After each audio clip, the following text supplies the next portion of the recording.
أهلا بيكم في قصص الناس مع لبنى مصطفى. ما تنسوش لايك واشتراك. قبل ما نبدأ يلا نصلي على رسول الله. اللهم صل وسلم على سيدنا محمد، ويلا نبدأ. السلام عليكم. في واحدة بتقول: أنا جاية أحكي قصتي، واللي يقراها يدعي لي ربنا يفرجها عليا ويعوضني خير في الدنيا، ولو شفتوا أي غلط سامحوني وما تحكموش عليا. أنا عندي 25 سنة، اتجوزت واحد كان متجوز قبل كده ومطلق. قال لي عنده 3 أولاد. الجواز كان تقليدي، جه عن طريق بنت خالتي. في الأول ما كنتش عايزاه، بس فضلوا يضغطوا عليا عشان سني كبر وما كانش بيجيلي عرسان كتير، لحد ما وافقت.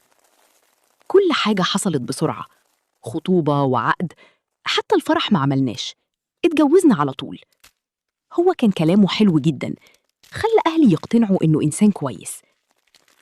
أول 15 يوم كانوا كويسين، معاملته كانت حلوة وكل حاجة تمام.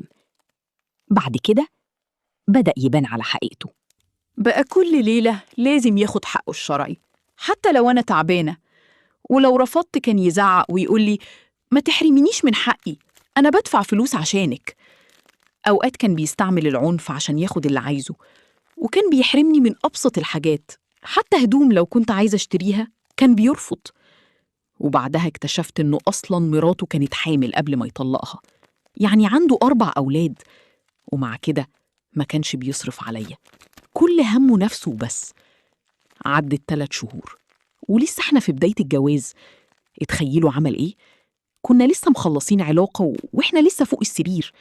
فجأة قال لي: أنا عايزة أتطلق. اتصدمت، حسيت الدنيا اتهدت فوق دماغي.